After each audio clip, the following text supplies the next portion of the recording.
Hello everyone, for today's video is how to share or to pasa dito load and data to another dito number. Or dito to dito share load and data for free via dito application. Okay, kung ikaw po ay interesado, tumutok ka lang po dito sa channel and please do subscribe and click the bell icon.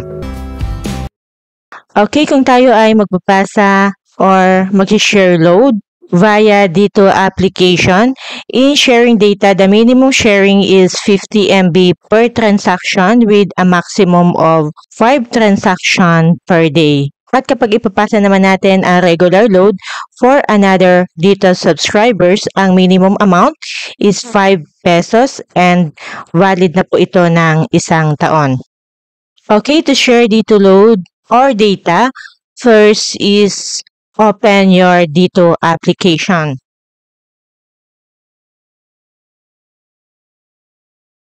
Then, i-swipe lang natin dito banda and tap share load and data. Pwede tayo dito magpasa na regular load and data. Kung tayo ay magpapasa na regular load, ilagay lang natin dito sa load. Ang share load po ay from 5 pesos to 1,000 pesos. Maximum of 5 transaction per day. Dapat ay may maintaining load balance kayo na at least 1 peso. At ang share load ay valid ng 1 taon. Okay, ang aking balance ay 17.04 pesos. So, dapat ang maximum ng share load is 16.04 lang kasi ang 1 peso ay maintaining load. Okay, to share a load, maglagay ka lang dito ng mobile number na tatanggap ng iyong load. At maglagay ka din dito ng amount. Okay, so ang ipapasa ko ay 5 pesos.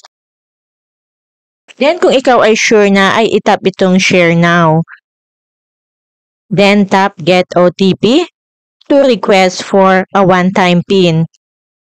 Kapag natanggap mo na ang iyong OTP via SMS, ay ilagay na dito yung natanggap mo na one-time PIN and itap na tong proceed. Okay, sharing complete at itap na tong done. May matatanggap kang SMS na ikaw ay successfully shared 5 pesos at pababawasan na din ang iyong load balance. Kapag data naman ang iyong papasa, ay i-swipe mo lang ulit ang iyong screen at itap itong share load and data. Then, ilipat dito sa data. Okay, minimum of 50 MB per transaction. 5 successful transaction per day. At kung ang ipapasa mo ay 1 gig, ito ay katumbas ng 1024 MB. So, ang lalagay mo dito ay 1024 MB. At ang share data ay valid only for 48 hours. Okay, maglagay na tayo dito ng mobile number na tatanggap ng data. Maglagay din ng data to transfer. Okay, ang ilalagay ko dito ay 50 MB lang kasi ginawa ko tong video kasi gusto ko lang maipakita sa inyo kung paano tayo dito mag-share ng load or data. Okay, so after maglagay, ay itap na tong share now. Then, tap get OTP at kunin ang OTP sent to your mobile number via SMS. Kapag natanggap, ay input nyo na dito yung OTP. Then, tap proceed. At successfully shared 50 MB worth of data.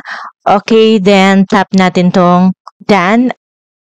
At makakatanggap ka din ng notification dito sa dito application and SMS na ikaw ay successfully shared 50 MB of data and valid for 48 hours. So, ito po yung dito mobile number na nakatanggap ng pasa load and data. Dati ganito and ngayon ay nadagdagan na yung kanyang load balance at may 50 MB na siya na available data. Okay, so ganun lang po kadali mag-share load and data dito sa dito application.